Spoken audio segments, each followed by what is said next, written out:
Well, welcome. On behalf of all of us at the Tepper School, I'm John Sangenberger, Head of Alumni Relations here at the Tepper School, and I'm delighted to welcome you to today's webinar event on what's ahead in real estate.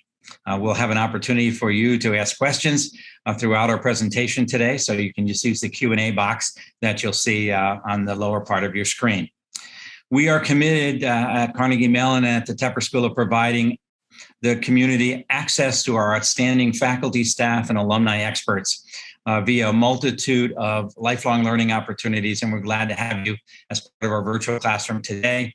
Thank you for so many of our alumni coming from across campus to join us. I got a couple of announcements before I introduce our speakers.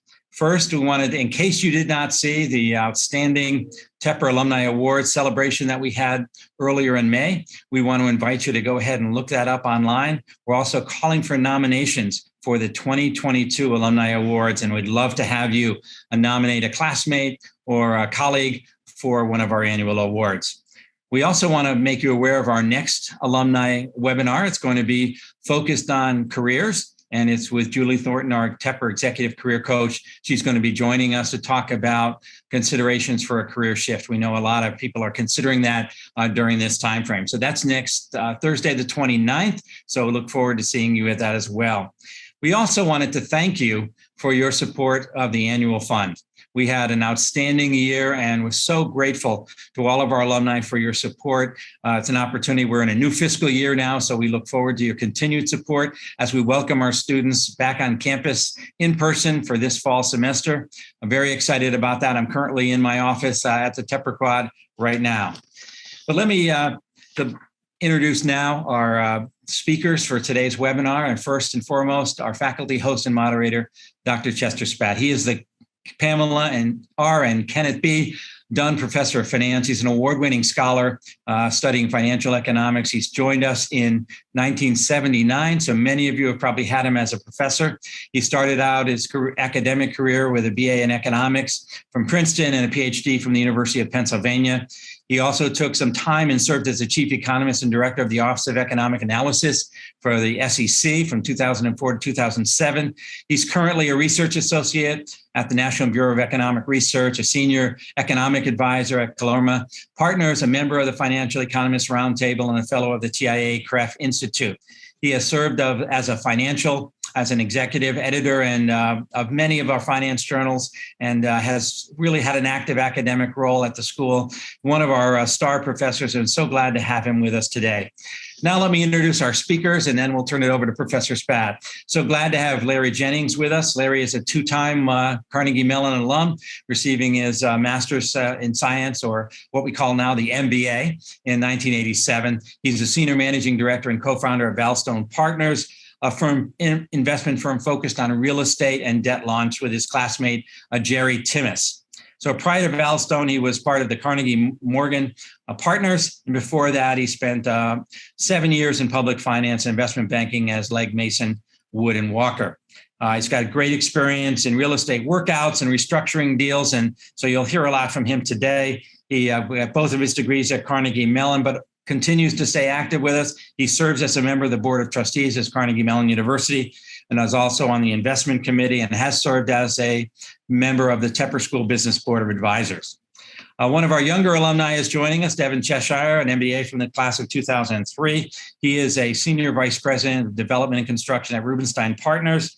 He's responsible for all aspects of ground-up development, capital improvement projects, and due diligence for the firm. Prior to that, he started out his real estate career at Trammell Crow, and graduated from the University of Colorado with a degree in architectural engineering and construction management, and then his MBA. He also, while he was at the Tepper School, co-founded the Real Estate Club in 2002, and still going strong at the school. His classmate, John Robinson, is also joining us today. He's a executive director of development at PJ Dick, Trumbull and Lindy. This is the largest builder in the state of Pennsylvania. Prior to that, he served as vice president and director of development at PNC Financials Group. And if you've come to Pittsburgh, you've seen the beautiful PNC Tower, the tower at PNC Plaza. That was John's project. So before that, he was in came to PNC from Seattle, where he was part of Vulcan Real Estate, served as the vice president, served as president of the Seattle Alumni chapter, helped build some of the great developments that Amazon and others in South Lake Union are now residing in. He received his BS in civil engineering from the University of Kansas, and of course, from the Tepper School, his MBA. Last but not least, Terry Naini is a class of 1999. She's a licensed real estate broker at Brown, Harris, and Stevens in New York. She's been practicing in the real estate broker for over 18 years. She started out, though, in biology from the University of Maryland, College Park, got her MA in biotechnology at Johns Hopkins, and then later came in, started out her career in consulting and marketing with strategy and background. And she began her career before that as a research scientist, and then consulting, and now real estate. So you're going to learn a lot from Terry. We're delighted to have them all with us. Now let me hand over the reins to Professor Spatt and our expert panelists with a few introductory comments. Thanks, John. I'm so pleased that we have such an outstanding panel of leading experts with a range of experiences in different facets of real estate. I thought what I would do by way of introduction to the panel is I thought I would try to frame some of the issues. COVID-19 has had, of course, dramatic effects on our society. And in terms of the economy, some of the largest impacts have been on real estate. Of course, the COVID-19 shocks on our economy as a whole were very large, and they were not unlike 2008, which was really largely a financial shock. This shock had very substantial real effects, and at its core was in the real economy rather than in the financial markets.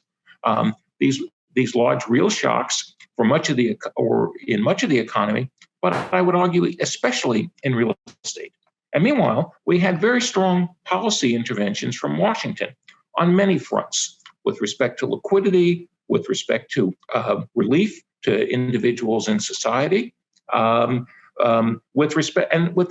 some policies specific to real estate, such as eviction and foreclosure moratorium of various types.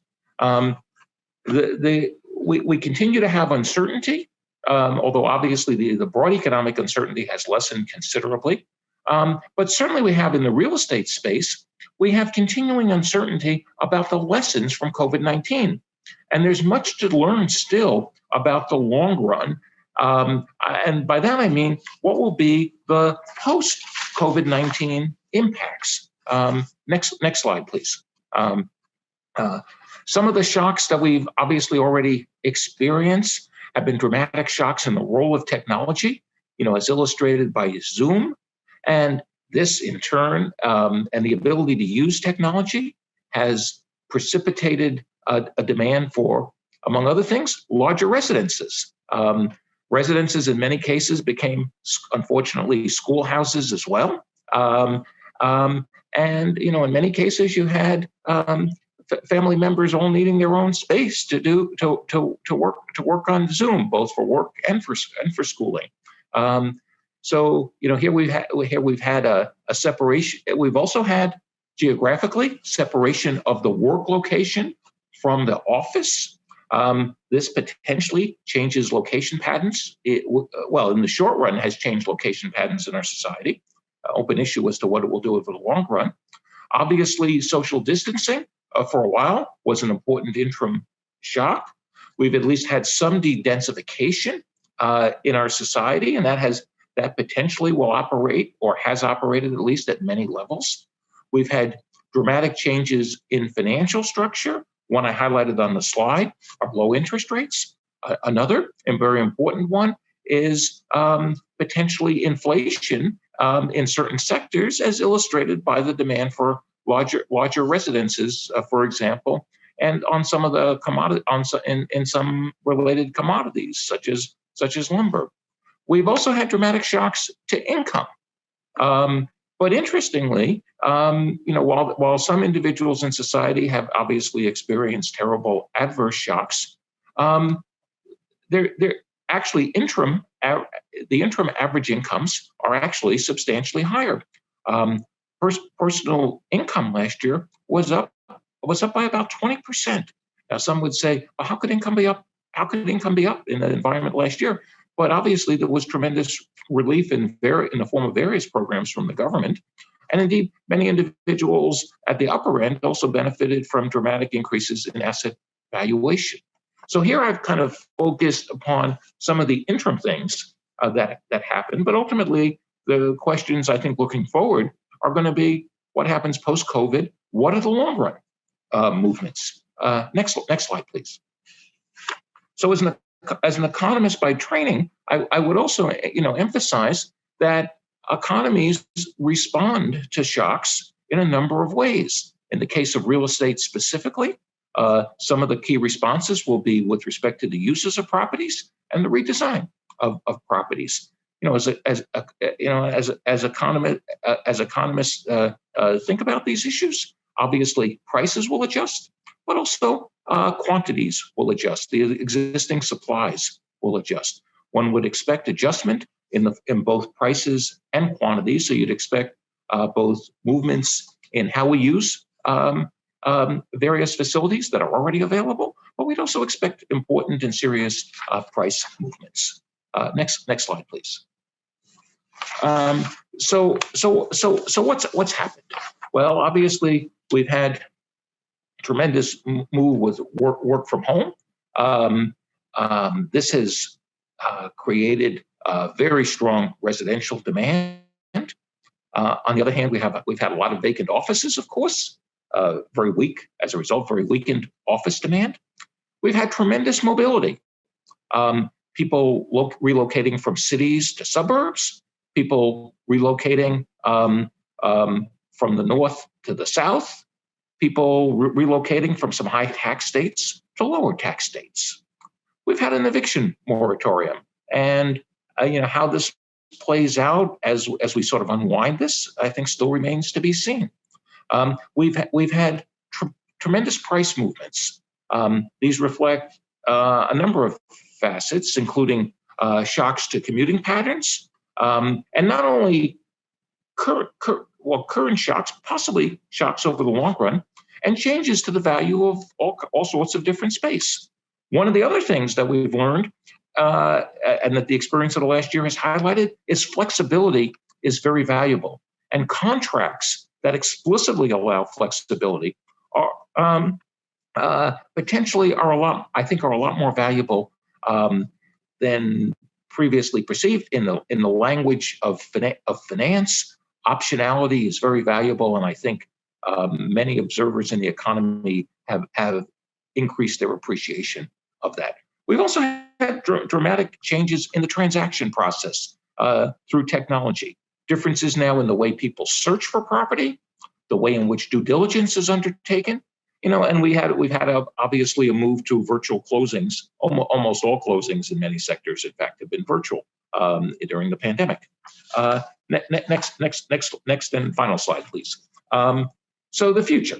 What do we know about the future? Well, I would say not much. And what are the types of uncertainty about the future? Well, in part, how will the policies be unwound? In real estate, policies such as eviction policies and foreclosure policies as examples. How will our cities deal with crime? This may well feed into the success or the complications that many cities experience because of dramatic increases in crime rates over the last couple of years. Will cities spread out? And here I'll point to two tangible examples at opposite ends of our country. New York City, will the demand to be located right near the subways? Will that lessen? It's been a lot less valuable to be located near the subways in the last year or so than previously. And will that lead to sort of spreading out within the context of the city?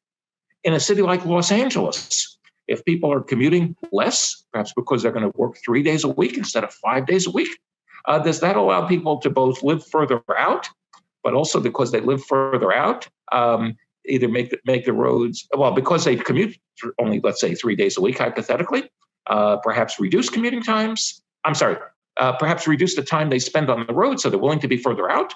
But on the other hand, because they're further out, obviously that becomes a limiting factor.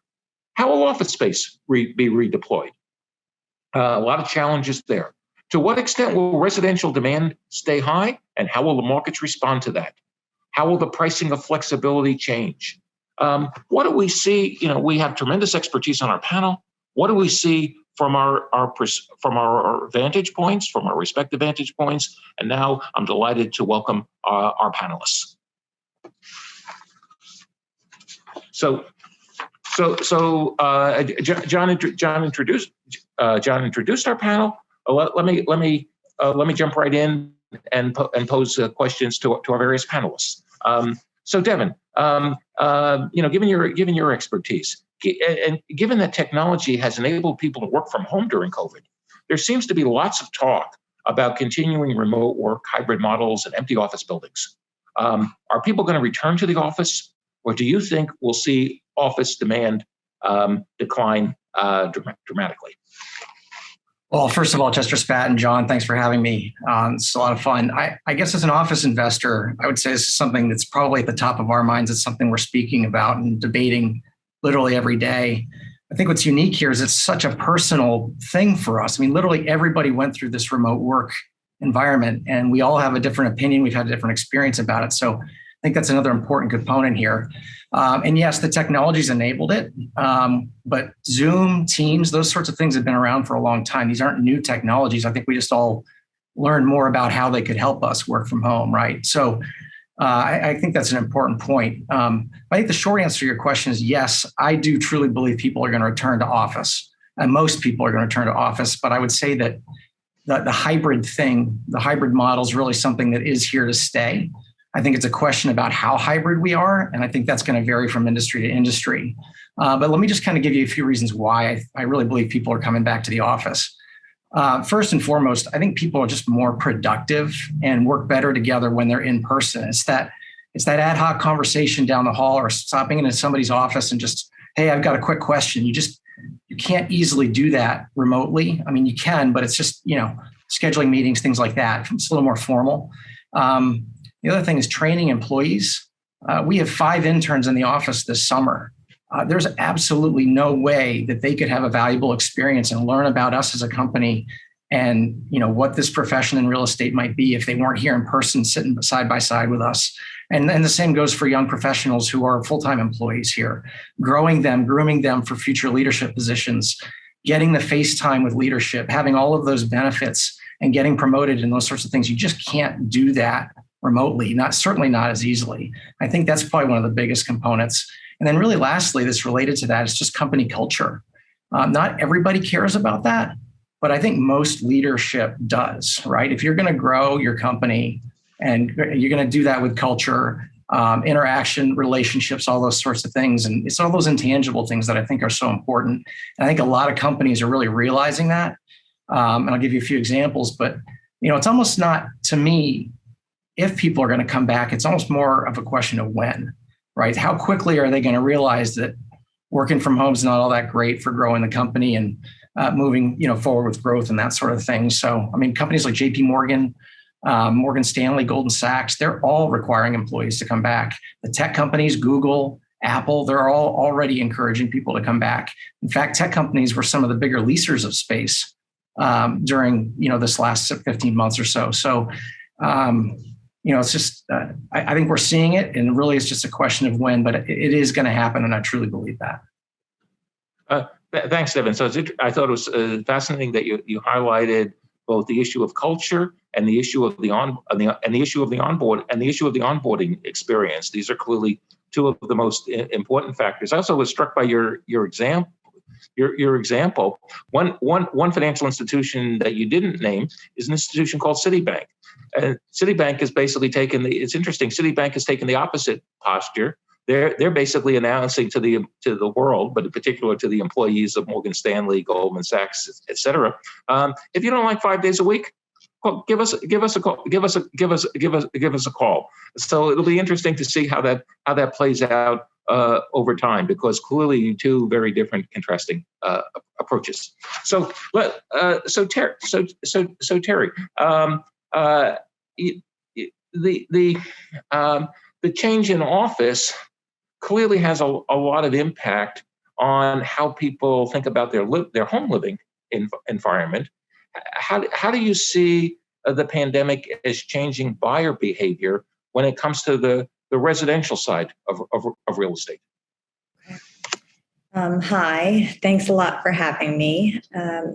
I do see a huge change with buyer behavior. Before, it was all about proximity to the subways, being close to the office, being close to transportation, everything else involved. If you were flying out, you wanted an easy route out to get on the highway so that you could go to the airport. If you're going into the office, often you wanted to be close to the subways. Now, and the space didn't matter as much, I should say. They weren't willing to stretch their budget and pay a lot for it because they were also living and traveling. Now, the proximity to the subways is not as important. So people have gone out. People who would have never moved that far away are moving far away. A lot of them are thinking that this is something that's going to stay. But I have to agree with Devin. I don't think that, I think this is a blip. I don't think it's going to last for that long. And I do think people will go back to the offices and will want to go back to the offices. What else has happened is, so because the interest rates are low also, they're willing to stretch. And even if they were going to buy cash, they're going to finance. They all want a space in their home where they can work. So often couples will want two separate office spaces as well, because they think this Zoom thing is going to last, or maybe they could work from home, where before it was just about the number of bedrooms and guest space. Another thing that has changed is some people still work in New York, but they live somewhere else. They live in Connecticut, Florida, Texas, like you were talking about, the low tax states as well. I think that's going to change. I think New York is going to require people who earn money here to be residents, but who knows? I don't think that this buyer behavior change, again, is forever. I think people have short-term memory, and for a while, they're going to remember that they need more space. They care about outdoor space. Light and air has become a lot more important now than it used to be. And people also want to be in a low density area or building. So if they were in a huge high rise before, now they just want to be in a shorter building, fewer units, or even a single family house. They don't care about the doorman. A lot of the amenities do not matter unless they have not cubicle office space, but they're starting to create these amenity spaces where it's literally just a desk, there's air conditioning, there's light, and you can plug in your device, and there's a door. They care about that, but other than that, nobody cares about the amenities.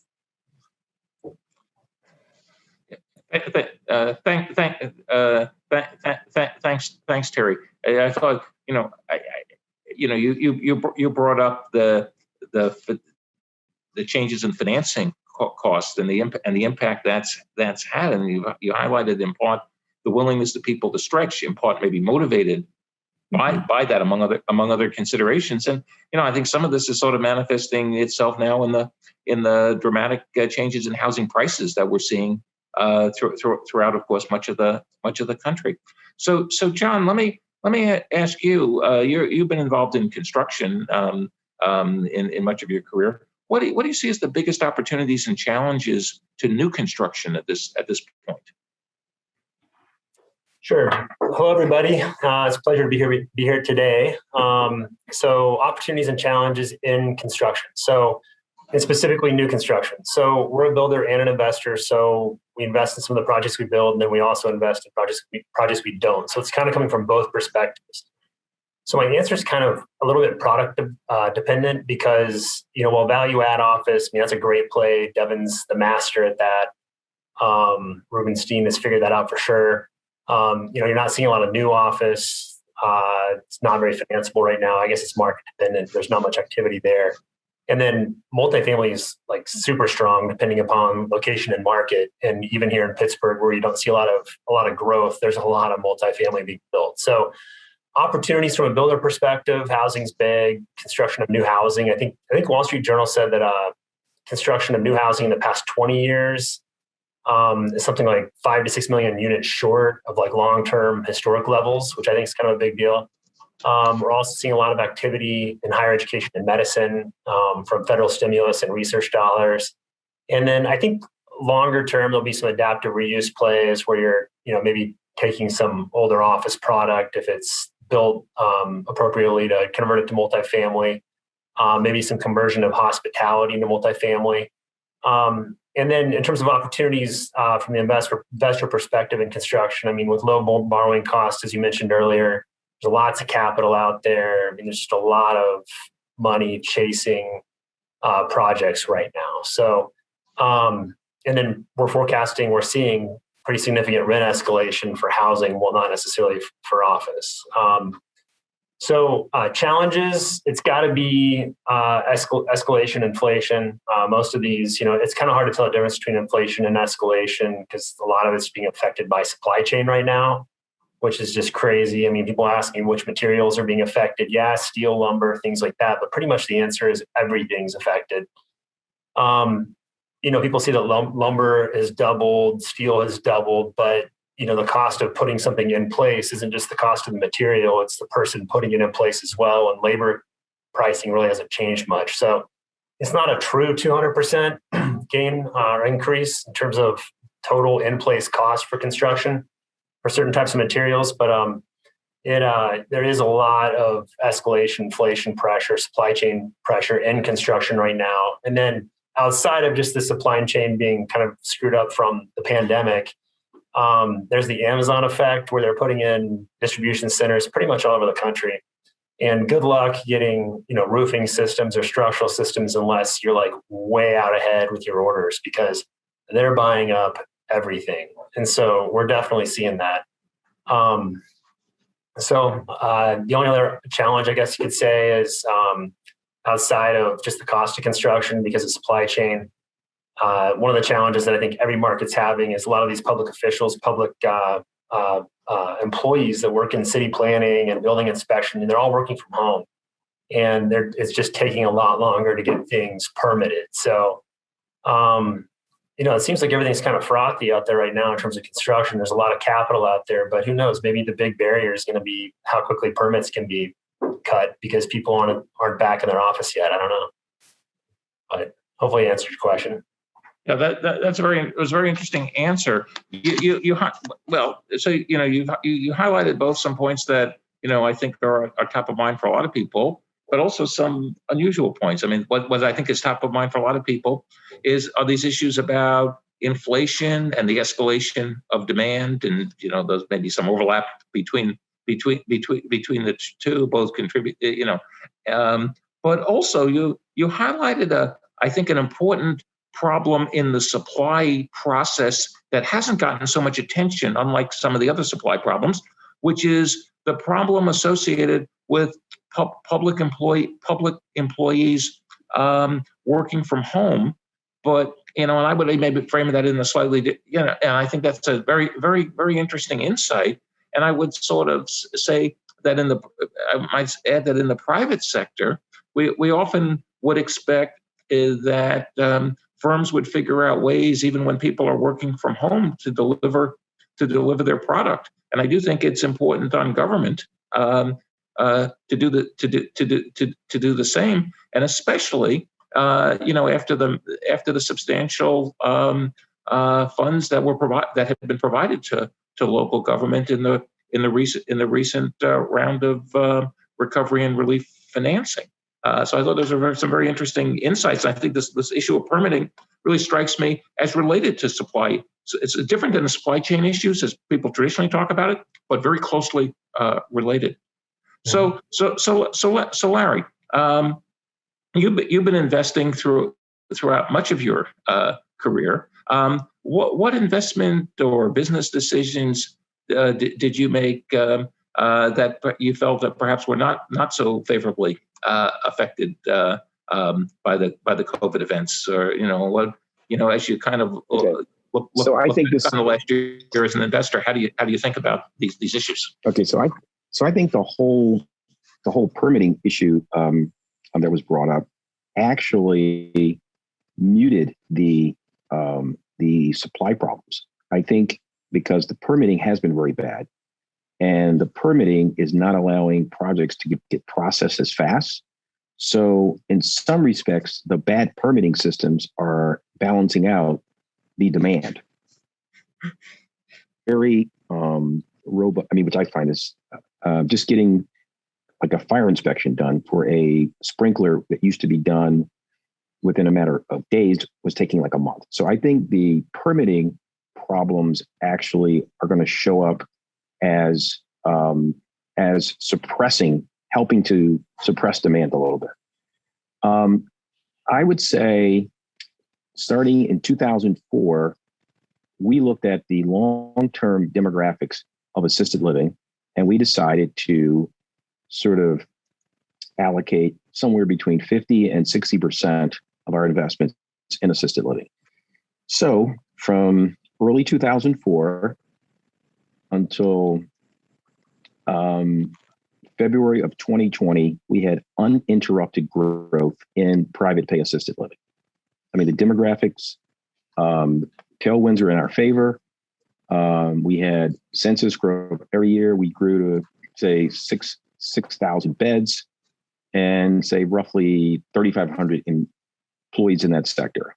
Well, in March of 2020, we probably had a confluence of three things that sort of hurt that business, starting with basic admissions. So a typical person goes into assisted living, they're between 82 and 85 years of age.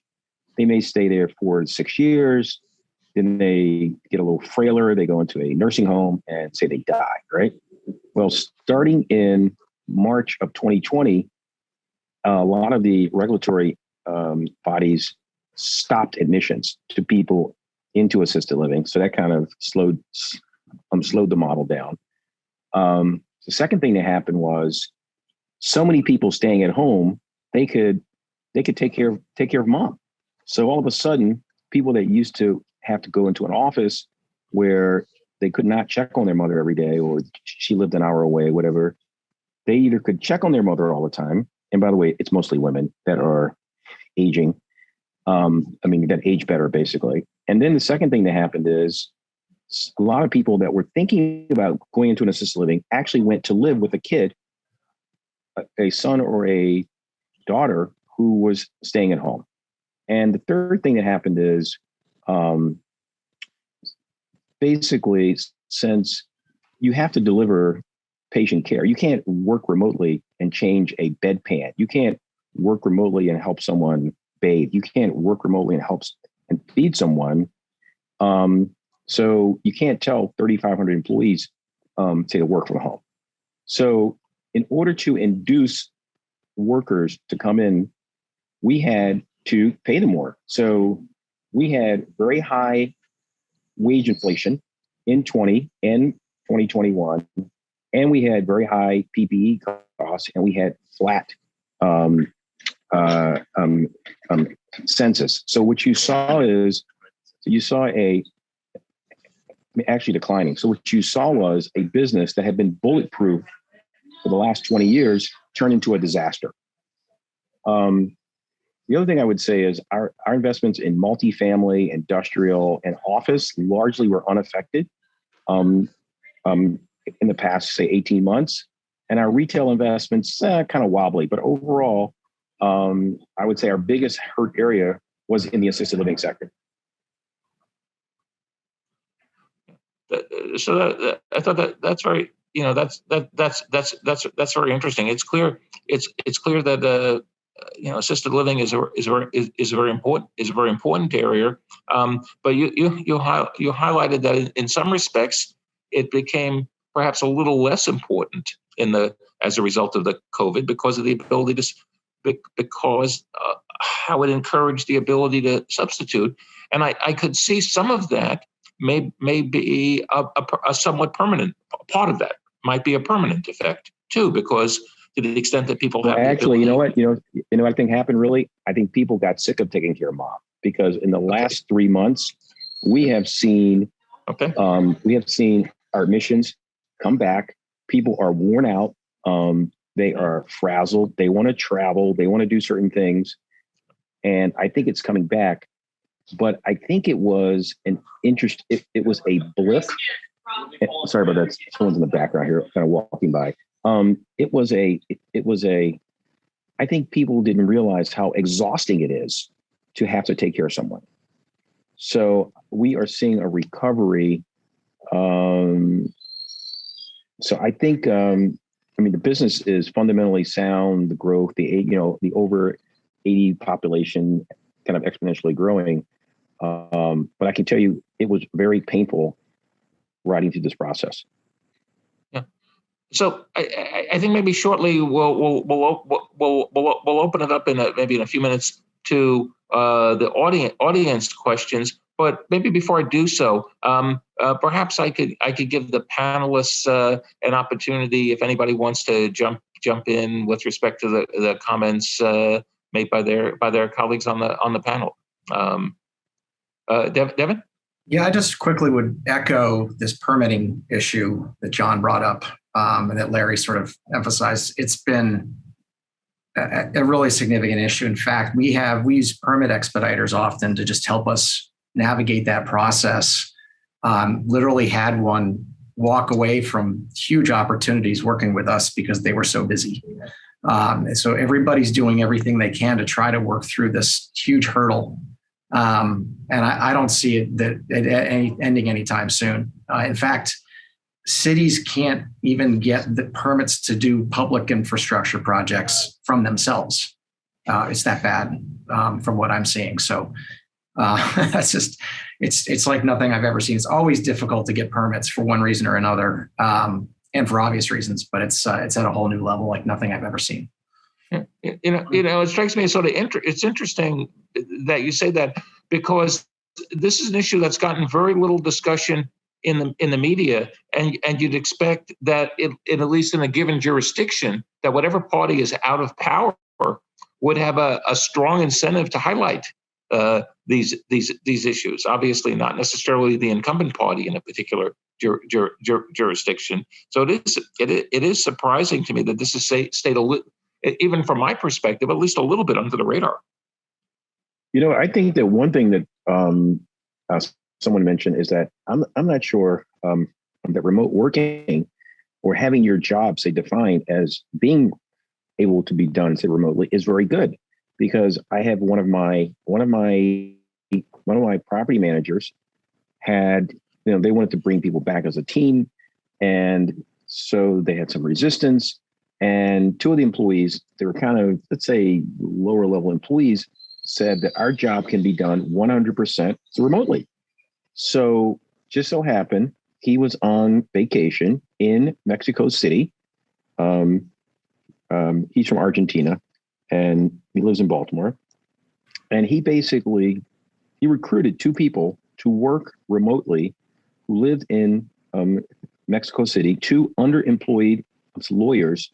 And he was able to pay those underemployed lawyers who are actually better skilled so he basically had a 70 or 80% reduction in wage costs to replace two people who demanded that their jobs be done remotely. So I don't think for everyone having their job as being able to be done remotely, 100% remotely, what they're doing is they're introducing themselves into a global workplace for their job. Well. So many years ago, we called that outsourcing. And this obviously has been a huge phenomenon over the years in telephone centers, but even to some extent among even to some extent among lawyers and among radiologists. That there's certain kind of tasks where electronic access is key. A radiologist, the typical work of a radiologist never involves contact with the patient. It involves looking at a set of scans. and those can be transmitted remotely. And so the nature of that work has in fact changed a lot over the years. And in a lot of the large law firms, there is a fair amount of outsourcing of the more basic document work, although now not necessarily just the people to folks well trained from India, but also maybe more and more so to technology. But let me open it up to others if others want to comment on some of our earlier discussion. I just wanted to mention that I do agree with Devin's sentiments. I think Terry was nodding her head too, that, I think it is going to kind of be the return back to the office. When COVID first started and everybody emptied their offices, we started marketing our ability to go in and, re-demise office space and redo anything to make it more COVID compliant. And it was absolutely crickets. Nobody did anything. People just bought tons of plexiglass and put it up on counters and in offices and stuff. And no one really spent any money. And so we still haven't seen that yet. So while people think that, it's just going to be pretty dramatic over the next few months of people not going back to the office, I'm not seeing it. I'm seeing a lot of people back at the office now. And maybe for financial services companies and others and big central business district markets, maybe they're not back yet in full effect, but we're seeing a lot of people go back. And obviously long term, there will be a reduction in commercial space just because people will realign, but hopefully growth will offset that to some degree. It's not going to be net. There will be an impact, but I don't think it's going to be as dramatic as people think it will be. Well, I thought, and I think the adjustment, and to the extent that there are adjustments, I think that they'll also occur on many margins. I mean, Larry's example of how the employees who wanted to work from home basically cut themselves out of the job because they became non-competitive. This is also even a phenomena that we might see manifested itself in other contexts in the U.S. In the public school context, for example, the teachers unions have been super aggressive about not wanting to go back into the classroom, whereas schools, both private and parochial, that didn't have an assured revenue stream and wouldn't otherwise be able to pay their teaching staff, figured out how to make in-class teaching work. And you could easily imagine over time that this winds up being very costly to even a group like the teachers union, where society may say, well, there's other ways to do things, and so there's many margins and many different types of effects. So John, maybe at this point we should start to open it up to the audience questions. Yes, we do have a lot of audience questions coming in, and Terry's been very good at answering a lot of them privately to the alumni there, but there have been a number of questions on the residential side. So Terry, perhaps you could talk a little bit more about we're seeing a lot of full cash real estate transactions, even with the low rates right now. We see other things happening. What do you see happening in the kind of residential real estate market, not only in New York, but across the country? You'll have to open up. Yeah. Okay, sorry about that. There are a few things. One, yes, we still have cash buyers. Some of that cash might be because the financial markets have done so well and their portfolio is larger. It's such a weird time because some people lost their jobs, and then there's a huge population where they just got rich, right? They have a lot of money and they're starting to think about what to do. So maybe I'll buy a pied-à-terre, maybe I'll buy an investment property, and they are buying cash. But we also have a lot of people buying cash and then they turn around and they do a cash out refi. So that way, the money's so cheap. Even if you have cash, it makes no sense for you not to finance right now. You can make more somewhere else, right? You can invest in something else and make a return. It's like they're paying you to get a mortgage. So why wouldn't you do it? So what was your question again? It was about, I think it was John, right? It was about, are people buying cash and what am I seeing because of the low interest rates? Did I answer the question? Yes. Okay. And also there was a question about multifamily investments. So yes, that has definitely changed. So in the past, when you had a multifamily, they would look at the return that you're getting, right? So let's talk about multifamily a different way, because I think when you speak of multifamily, people who are in construction, for example, they will call any building that has multiple residences a multifamily. The way we usually look at it in New York is a multifamily is a building in which there are a few residences, and you usually, the owner will live in one of those apartments, right? In that multifamily situation, the banks don't look at the rental income anymore. Before, they would put in the rental income and they would say, okay, you're making $10,000, let's say, from the rental.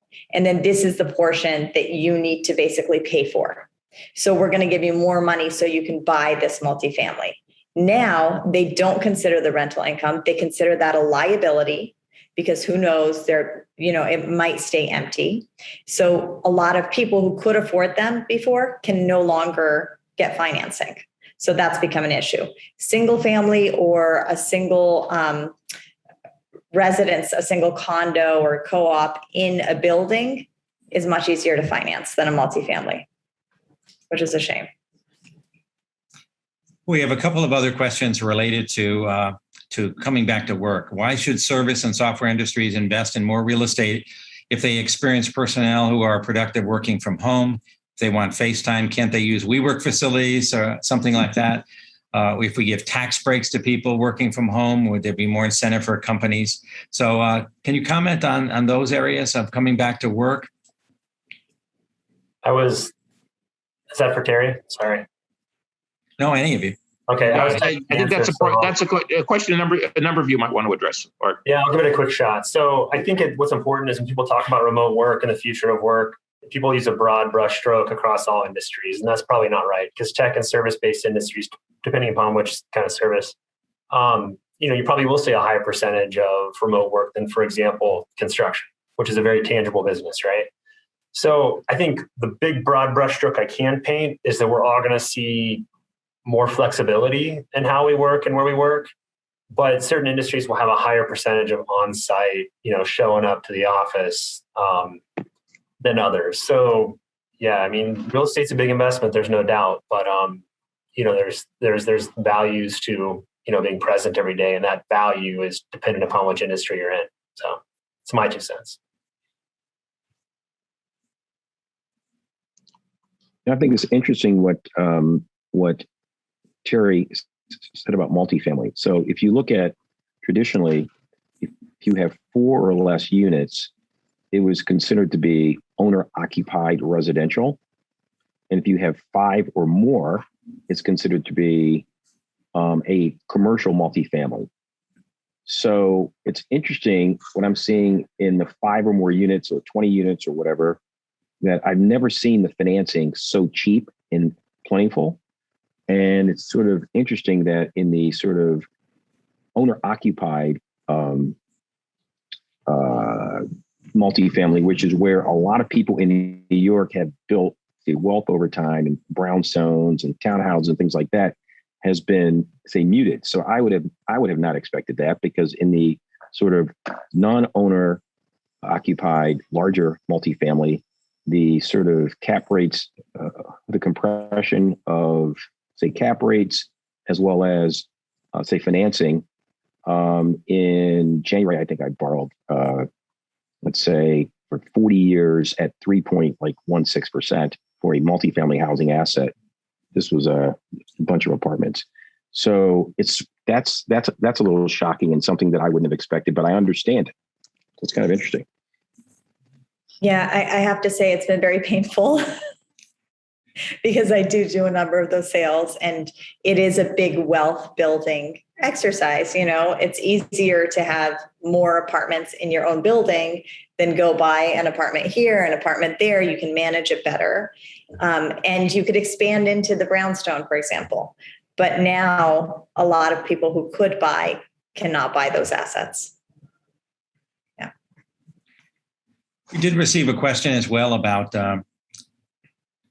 the resilience of housing and building commercial buildings, climate change and the impact of that, sustainability.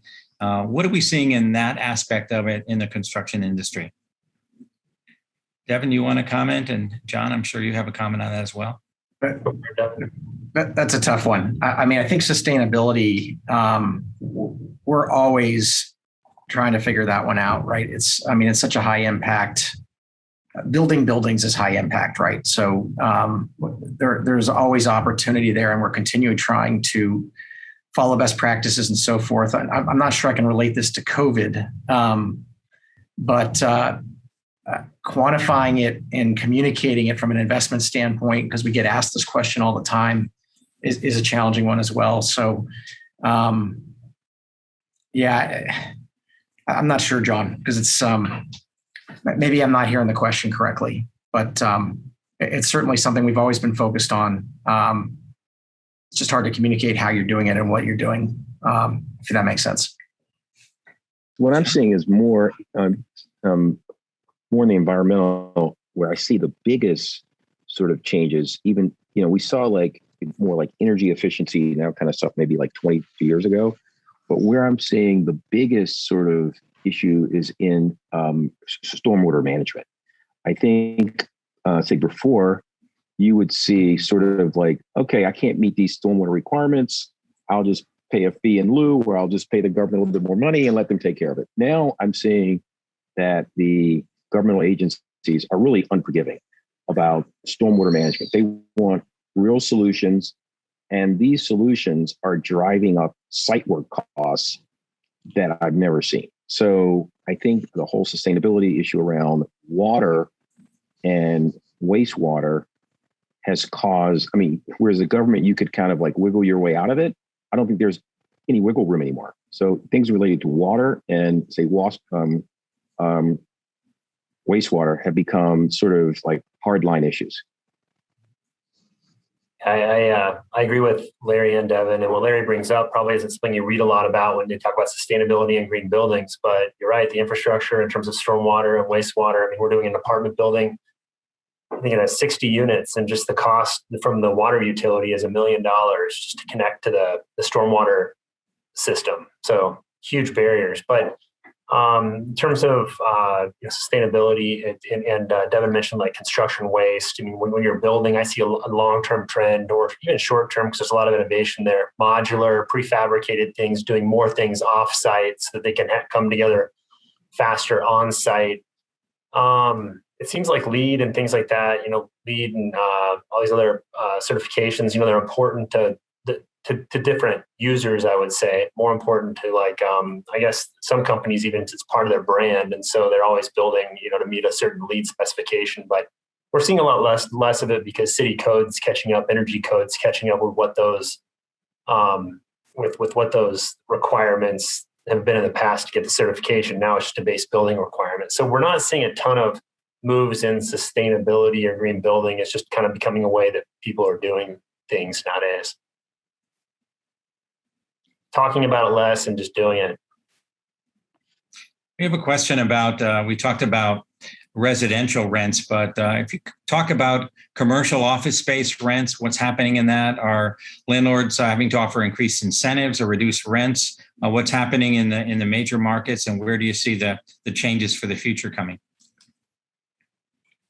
I'm assuming that's probably for me. I think a lot of this has been a wait and see, right? I think if your lease was coming up and you needed to renew during COVID, let's just say, you did everything you could to kick the can down the road. Short-term renewal, just stay put. Let's wait and see, because I think everyone's still trying to figure out if they're coming back to the office, how they're coming back to the office, and how that's going to translate to the space that they need, right? And so I think even still now, we're seeing a lot of that, just people on hold waiting as long as they possibly can. And back to my first answer, and the question is, when are people going to return? I think that's still the big unknown. So we have not touched rents in many places. It hasn't been necessary. And but I would say that the leasing velocity has been much lower, right? Just because people are waiting. So, the question is that really just pent up demand, and we're going to just see everybody, as soon as their questions answered, come rushing back? I guess I'm not sure, but that's the big question. And there just hasn't been enough activity, or even in the way of competing against other spaces, because it hasn't been needed yet. Yeah, so I'm actually quite shocked of the resilience of our office investments up to this point. I'm sort of on edge about the whole thing. What I think is also kind of interesting is that I've had some people expand their office presence to de-densify. So it's sort of, so I had a person who had, let's say, 50 people in let's say they were averaging 200 square feet or 100, whatever it was. I'm seeing the people that are committing to office space de-densify. So I was expecting to see by now a complete collapse in the office sector. That has not occurred. But we had very little issues with non-rent pay and all that sort of thing. Everybody's planning on coming back. Retail's a completely different animal, right? But with restaurants and so forth, but office has been resilient for sure.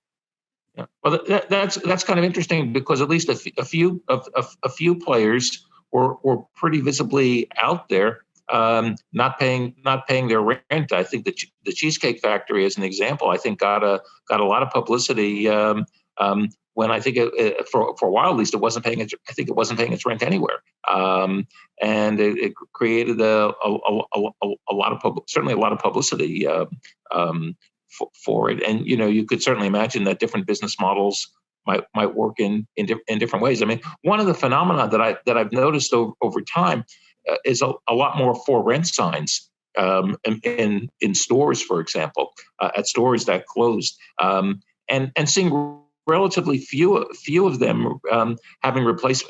Even now, seeing relatively few of them having replacement tenants, and maybe that's sort of symptomatic of the wait and see. Of the broader wait and see aspects of what's happened. Yeah. It is interesting. I mean, retail obviously was pretty dramatically affected, and as was hospitality and office. It's still yet to be seen. But if you look at various sectors and the top performers year to date in 2021, energy's number one and real estate's number two. Real estate, probably a lot of it has to do with housing, but clearly, like retail, any type of lodging, hospitality, there's those areas are suffering, and that's not where there's a lot of investment right now. So we've got just about 2 minutes to go. So let me ask the panelists, do they have any final comments?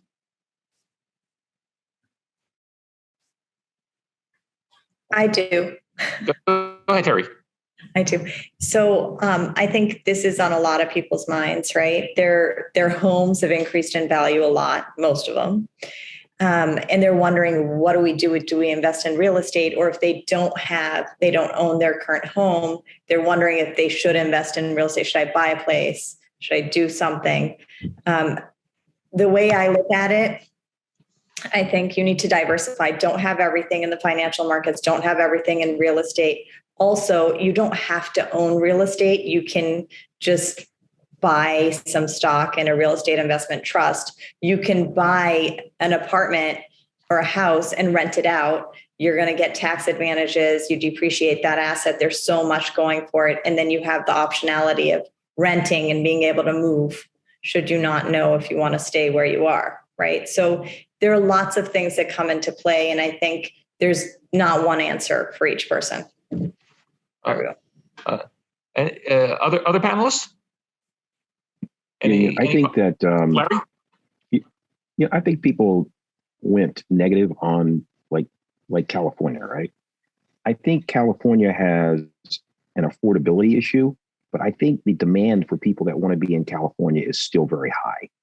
And I think it's just, so if you look at the population, for example, Carnegie Mellon, the largest population of students at Carnegie Mellon that are undergrads come from California. I mean, California has 40 million people. Most people wouldn't realize that, right?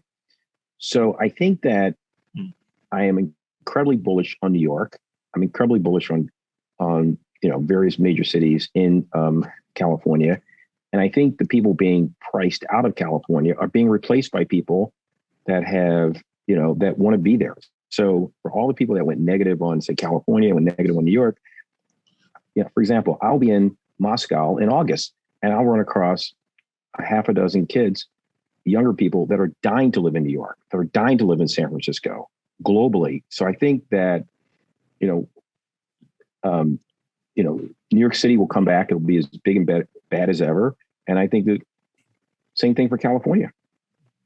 So, Devin or John, any final comments? I'll do a quick comment. I'll just say that the return to work has been interesting in respects where if I've had one big complaint about my return to work, it's been my commute, right? I ride in on the train into Philadelphia and I don't know if it's related to shortages of workers or what, but that experience has only gotten worse. And I think if you're going to keep your cities vibrant and keep people, you got to minimize the bad, right? And the commute's not something anybody likes. So, but it's not going to work if you can't do it. And I would just say that that's something that really has to happen. Has not been enough of a focus if real estate in general is going to succeed, especially office. John? I'd just say that with change there's opportunity. And in our industry, while the optimists and pessimists are fighting it out, the opportunist is they're looking for deals and figuring it out and doing great things. So real estate's not going anywhere. You just got to figure out your new play. Well, I think that's a great. I think that's a great thought to conclude our panel. I strongly agree that when things get complicated or when there's a lot of uncertainty, that's a real opportunity for talented. That's a real opportunity for talented people to work their way through the issues and create opportunities. But let me conclude by thanking. We've gone a couple of minutes over, but let me conclude by thanking the panelists for participating today and for such an interesting discussion. Yes, thank you, Professor Spatt, and all of our panelists. So proud of you and the great alumni community that we have. We hope to see you on a future one, and we'll see if our thoughts today turn out to be accurate. So thank you so much. Stay connected. Look forward to seeing you again soon. And thank you, John.